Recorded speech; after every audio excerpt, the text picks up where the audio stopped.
disons sadienne, j'ai le droit de jouir de ton corps, peut me dire quiconque, et ce droit, je l'exercerai sans qu'aucune limite m'arrête dans le caprice des exactions que j'ai le goût d'y assouvir. Donc, Lacan met en scène l'impératif sadien, qui est fondé sur un droit, c'est le droit de jouir des corps d'autrui. Donc, Lacan dit que Sade n'est qu'un Kant renversé. Au lieu du vecteur kantien qui conduit vers une éthique, Lacan place Sade et son impératif qui est de l'ordre sexuel. Tu as apporté le texte de Lacan, non? Oui. Tu l'as extrait, intéressant de le voir. J'ajoute entre parenthèses, parce que ça m'y fait penser, que si l'on peut, qu'est-ce que c'est qu'un rapport sexuel? C'est ça. C'est au fond la problématique, une problématique aussi de Lacan, mais qui est aussi une problématique que l'on pourrait voir posée dans le système de Kant. Et que Kant définit un rapport sexuel comme la remise par chaque personne du droit de la disposition, de la libre disposition de ses organes sexuels, mais à condition que ça soit soumis à un contrat. Mais ce contrat est quelque chose de très bizarre et de très difficile à mettre en acte. C'est-à-dire à quel moment peut-on dire que l'on passe, en quelque sorte, que l'on passe à l'acte. Lorsque l'on passe à l'acte, est-ce qu'il y a un rapport? Où est le rapport? Le rapport est entre les personnes qui ont contracté. Il n'est pas exactement un rapport sexuel. Donc il y a quelque chose d'assez inhibant, on pourrait dire, d'assez négatif et d'assez privatif dans l'établissement de ce rapport que précisément mettent en évidence les critiques qui disent en définitive, si l'on ne peut pas intervenir, les mouvements du corps, les désirs du corps, les imprévisibles du corps et ses différentes formes. À ce moment-là, on ne voit pas très bien comment on pourrait tout à coup décider de céder son corps ou la jouissance de son corps à quelqu'un d'autre, alors que cela appartient à une mise en acte qui est d'un tout autre ordre. C'est comme quelqu'un qui ferait tout un tas d'exercices pour nager en dehors de l'eau. Il y a toujours un moment où il faut qu'il s'y jette, de sorte que dans l'acte sexuel, il y a toujours un moment où il faut qu'on l'entreprenne, parce que sinon, par suite d'une décision de deux interlocuteurs qui disent oh, j'y vais, on y va, ça n'arrivera jamais. Ils se regarderont toujours comme des chiens en faïence, mais sans jamais faire le moindre geste. Il y a toujours quelque chose qui est en dehors même de la décision théorique, qui est un geste, un mouvement, une caresse, etc. Il y a des moments où il y a donc où l'intervention du contrat rationnel introduirait plutôt une sorte d'inhibition. Ce n'est pas à partir de là que Lacan raisonne, mais à partir d'autres motivations dans les détails desquelles je n'entrerai pas, mais quoi qu'il en soit, il a énoncé la formule célèbre: il n'y a pas de rapport sexuel, ce à quoi je serai assez porté à adhérer, c'est-à-dire il n'y a pas de rapport sexuel, ce qui semble paradoxal et tout à fait bizarre, mais qui d'une certaine manière est valable dans le cas où l'on peut considérer que la sexualité n'est pas quelque chose qui peut s'établir dans un rapport de contrat, dans un rapport d'égalité. Je dois dire entre parenthèses que la seule défense que que Dominique Strauss-Kahn pourrait alléguer dans son cas très litigieux, c'est précisément celui-là. Il pourrait se retrancher derrière Lacan en disant qu'on l'accuse d'avoir eu des rapports sexuels, alors que selon Lacan, il n'y a pas de rapport sexuel, donc le querelle qu'on lui cherche est nul et non avenu. Mais cela dit, entre parenthèses, je reviens à cet article. Ah, tu l'as souligné, cet article, c'est ça. J'ai le droit de jouir de ton corps. Peut me dire quiconque, c'est ça. Ah, mais je ne peux pas arriver à lire, tu l'as tellement. C'est ça. Telle est la règle que l'on prétend soumettre à la volonté de tous, pour peu qu'une société lui donne effet par sa contrainte. Humour noir, au mieux, pour tout être raisonnable, à répartir de la maxime au consentement qu'on lui suppose.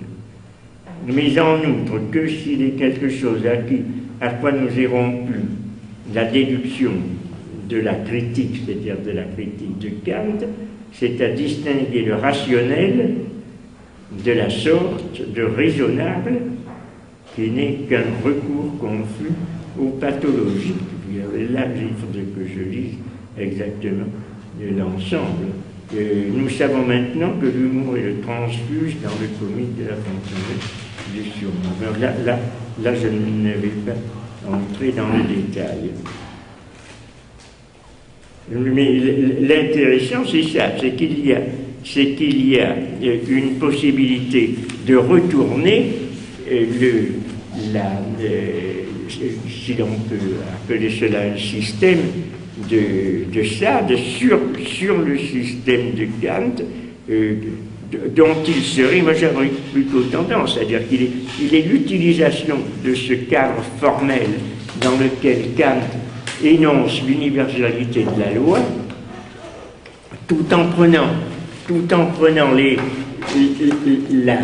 le contenu de ce cadre à l'envers, c'est-à-dire que Kant y introduit le sujet rationnel, désincarné, la personne, tandis que Sade va y introduire le corps et ses jouissances, et ses droits à la jouissance, introduire donc deux incompatibles, la logique corporelle, si vous voulez, et la logique juridique.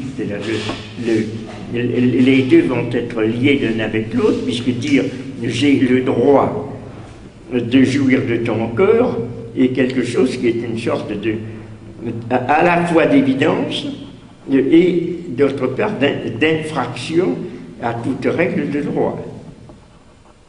Mais il est parfaitement vrai d'autre part que le désir ressent comme une offense à son propre droit, c'est-à-dire à son propre exercice, le fait que l'on s'y refuse. Il a en lui une sorte de force enveloppante, entraînante, qui fait qu'il n'accepte pas quelque chose comme le refus. Dans ce cas-là, je crois que à la fois l'article de Lacan est très suggestif et peut-être un peu complexe dans la façon dont il l'expose, et excitant également pour la réflexion, mais que la logique dans laquelle on peut comprendre la pensée de Sade est très différente. Il faudrait faire appel justement à cette logique de la mania, cette logique d'une sorte qui est dionysiaque, qui est une logique qui, elle, ne connaît pas justement cette différenciation que l'on peut faire entre le domaine rationnel et le domaine du désir. Et il y a quelque chose qui fait que le désir apporte avec lui-même sa propre justification, sa propre domination, et contre laquelle il y a une impossibilité de faire valoir d'autres principes qui seraient des principes issus d'une autre source qui serait la source rationnelle. Mais il y a un emportement du désir maintenant, il y a une incompatibilité avec l'ordre rationnel qui serait celui du jugement. C'est ça la seule possibilité de montrer comment on a affaire, dans le cadre de cette universalisation de la règle sadienne, à quelque chose qui est incompatible avec le principe, avec la logique du principe de l'universalité kantienne. Donc c'est ce qu'on pourrait appeler peut-être dans le langage de Kant une sorte d'illusion. C'est pas une illusion transcendantale, mais c'est une sorte d'une illusion rationnelle, une sorte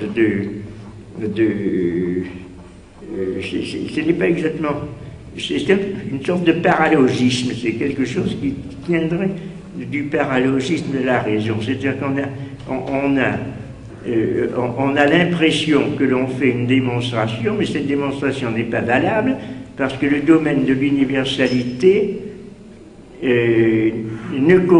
tel que Kant l'entend, ne correspond pas à une universalisation du désir tel que l'entend cet impérialisme du désir dont parle Kant, dont parle Sade, je veux dire.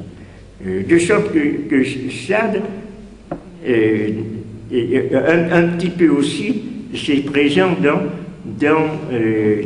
Français a encore un effort de philosophie dans le boudoir. C'est-à-dire qu'il y a une sorte de logique qui va jusqu'à un certain point, mais qui s'arrête aussi à un certain point. Cette logique de la décriminalisation de la plupart des crimes d'ordre sexuel se trouve en défaut au moment où on se rencontre à ce moment-là un rapport de domination. Et également l'universalisation telle qu'elle est présentée ici, peut-être le défaut, c'est au moment où l'on a affaire à ces deux plans, c'est-à-dire l'universalisme de la raison et la forme que l'on ne pourrait pas appeler universaliste dans le même sens, qui est toutefois envahissante et impérialiste du désir, qui crée incontestablement une certaine forme de droit ou d'illusion de droit, puisque celui qui désire pense, c'est d'ailleurs dans le langage assez courant de l'amour, de la relation sexuelle, les amants dédaignés se plaignent de l'injustice de la personne qui les dédaigne, etc. Ils réclament le point de vue du droit, et toutefois ils n'entrent pas dans ce cadre qui est celui du droit rationnel. L'impératif sadien, qui est fondé un droit, c'est le droit de jouir des corps d'autrui. Donc, Lacan dit que Sade n'est qu'un Kant renversé. Au lieu du vecteur kantien qui conduit vers une éthique, Lacan place Sade et son impératif qui est de l'ordre, disons, sadienne. J'ai le droit de jouir de ton corps, peut me dire quiconque, et ce droit, je l'exercerai je l'exercerai sans qu'aucune limite m'arrête dans le caprice des exactions que j'ai le goût d'y assouvir. Donc, Lacan met en scène une problématique aussi de Lacan, mais qui est aussi une problématique que l'on pourrait voir posée dans le système de Kant. Et que Kant définit un rapport sexuel comme la remise par chaque personne du droit de la disposition, de la libre disposition. Ordre sexuel. Tu as apporté le texte de Lacan, non? C'est une extra intéressante de voir. J'ajoute entre parenthèses, parce que ça m'y fait penser, que si l'on peut, qu'est-ce que c'est qu'un rapport sexuel? C'est ça. C'est au fond